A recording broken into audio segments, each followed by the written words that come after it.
Europe 1. Pascal Praud et vous.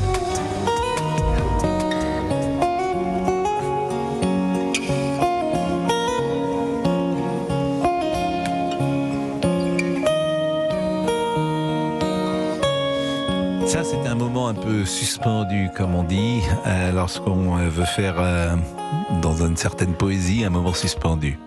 Et c'était... mais c'est vrai, quand vous dites ça, j'adore les gens qui disent « c'est un moment suspendu ». C'est des expressions qui existaient. On ne sait pas à quoi il était suspendu, mais il était suspendu. Non, sérieusement, c'était M, c'est Mathieu Chédid, et c'était des musiques originales célèbres. Alors celle-là, vous l'avez reconnue, évidemment. Ah ben c'est fini. C'est fini. C'est un petit extrait. C'était Amélie Poulain. C'était Amélie Poulain, bien sûr. Mais 4 César en 2002. Exactement. Mais si vous pouvez prolonger ce moment et avoir un peu plus long de ce moment suspendu, qu'il devienne une prolongation, je ne suis pas contre. Je crois que notre ami Fabien Ottoniente est là au téléphone parce qu'il n'est pas avec nous aujourd'hui. Je ne sais pas pourquoi d'ailleurs. Fabien, bonjour. Bonjour les amis. Mais vous êtes où, Fabien Ottoniente?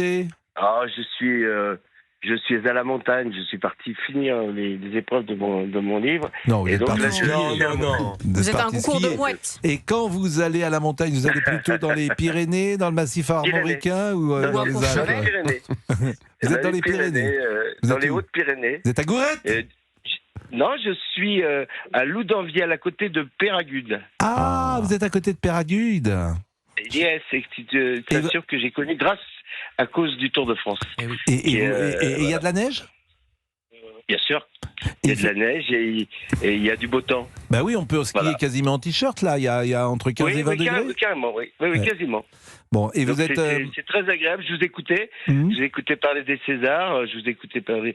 J'écoutais les anecdotes croustillantes d'Olivier Benquet. Bah je oui, me demande si c'était vraiment parce que c'était un peu vague les histoires d'entrée. Non mais quel était le plat principal. Oui, c'est des anecdotes de Monsieur Benquemou, mais il va en faire un livre. Fabien va pas commencer en plus. Non, mais ça va. Il va. Enfin, il va en faire un livre. Bon, hier soir, vous avez passé un bon moment parce que c'est votre ami, évidemment, Franck Dubos. Vous l'avez eu au téléphone depuis, peut-être. Vous lui avez envoyé un petit texto. Il était content, heureux comme tout. Bien sûr, j'ai envoyé un petit texto et ce matin, au petit déjeuner, j'ai reçu une tasse de café et le César à côté, avec le petit commentaire « Je t'en donne un peu ». Non, mais c'est vrai que c'est avec sa rencontre au cinéma. Il était sur scène. Bon, il avait joué avant des films, je crois, dans sa prime jeunesse. Il avait joué Elle préfère l'amour en mer, je crois, un film. Non, il avait joué dans les films de Michel Lang. Exactement. Et notamment À nous les garçons. Alors À nous les garçons, et effectivement, je confonds À nous les garçons, c'était le titre, et la chanson, c'était Elle préfère l'amour en mer. Elle préfère l'amour en mer. C'est juste une question de tempo. Et effectivement, ça s'appelait À nous les garçons, bon, qui étaient des films comme légers. C'était des films qu'on aime bien, qu'on aime bien regarder de temps en temps. C'est Michel Lang qui a fait L'Hôtel de la Plage.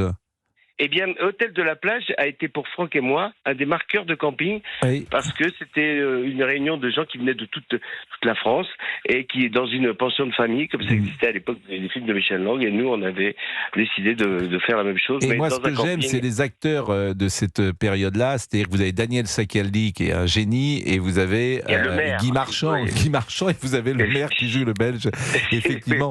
mais c'est fort, rien que de le dire. Mais c'est vrai que c'est à la fois des petits films, peut-être. Il y a Sophie Barjac qui était merveilleuse d'ailleurs, belle comme le jour, qui chantait Un été de porcelaine. Mais cette veine-là, qui est un peu la vôtre d'ailleurs, de raconter des histoires de famille, d'histoires sentimentales. On les a vus et on les a aimés. Et voilà, des histoires sentimentales, des histoires tous les jours, des histoires quotidiennes. Il y avait dans L'Hôtel de la Plage ce vieux monsieur qui est avec sa vieille mère, donc il est déjà vieux et sa mère est encore plus vieille. Et puis elle allait sur un banc de sable et elle a failli se noyer, la pauvre. Je ne sais pas si vous vous souvenez de L'Hôtel de la Plage. Bon, Fabien, vous préparez quoi? Vous avez dit les épreuves, c'est des épreuves de votre livre? Oui, ce qui s'appelle Alors on n'attend pas Fabien. D'ailleurs, on parle de toutes ces histoires avec Franck, etc. Vous savez, quand j'entends les louanges sur Franck, ça fait 40 ans que c'est un acteur et surtout un auteur surprenant. Hein. Donc, parce que nous, on aime bien se le dire, mais vous donnez un maillot de bain un moule bite, un débardeur rose et des tongs et des clés de voiture à un acteur, tout le monde ne le fait pas, hein, Patrick Chirac. Tout le monde ne le fait pas. C'est très, très casse-gueule. Mais lui, j'ai toujours vu, je sais que et même dans ses choix actuels, il prend des risques. Donc, bravo à la prise de risque. Bravo aussi au spectacle que j'ai vu hier sur Canal, parce que pour moi, c'était un des meilleurs Césars depuis très longtemps. C'était à la fois populaire, élégant. En fait, on s'est régalé, quoi. Et j'étais vraiment heureux pour Franck Dubosc. Et puis, il y avait ce côté que j'aime beaucoup. Il y avait ce côté Jean Poiret. Quand il a remercié, il y avait avec l'œil qui frise, Jean Poiret, je me rappelle, vous connaissez ça, Pascal, parce que vous aimez le panache et la fantaisie, mais il a remercié Guy Marchand, la mère de Guy Marchand, et il avait même adressé un coup de chapeau à Dieu. Adieu, il avait dit, et les frères Lumière également. Voilà. Bon, non, mais c'est vrai que cet esprit-là, c'est un esprit où les gens se prennent pas au sérieux, ont un peu de dérision, et c'est formidable. Et là, les gens, c'est un peu leur César à eux. Et je mais il vieillit bien, Franck Dubosc. Ouais, il vieillit bien. Il y a quelque chose qui est très important, je trouve, dans la vie, c'est de se renouveler et de bien vieillir. Il ne fait pas ce qu'il faisait il y a 30 ans, et ça, c'est bien. Exactement. C'est-à-dire qu'il y a des gens qui font le même chose qu'il faisait il y a 30 ans, et c'est bien de se renouveler déjà pour soi, c'est bien de changer de registre. Voilà. Et vous êtes un peu comme ça, vous êtes capable de changer, de changer un peu de genre, et on attend votre prochain film avec impatience. Vous serez avec nous la semaine prochaine ? Avec grand plaisir. Bon, écoutez, on une bonne fin d'émission. Bien sûr. Et puis une belle journée. Et puis on rappelle votre prochain film, Mon vélo cargo, qui sortira en salle. Oui. Dans toutes les salles de France. Dans toutes les salles de France, Mon vélo cargo. Fabien Otteniente à 16h22. À bientôt. 16h, 18h. Pascal Praud sur Europe 1. Alors, justement, Franck Dubosc, on va l'écouter lors de la remise de prix. C'est énorme. Chérie. Un scénario, c'est quoi ? Un scénario, c'est une histoire avec un début, un milieu, une fin. Et je peux vous dire que j'espère que la mienne, mon histoire, elle en est au milieu. Forcément, j'ai eu une pensée pour Abel Gance.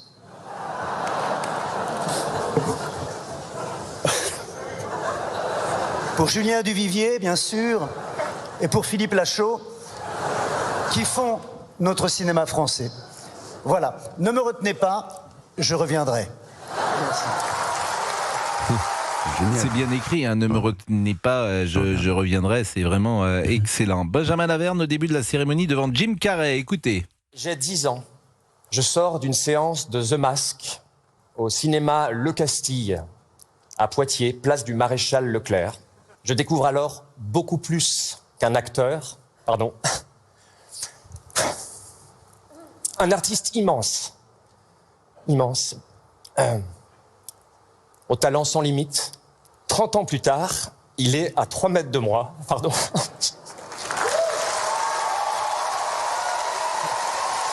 Bon, Jim Carrey, alors est-ce que Jim Carrey, pardon ?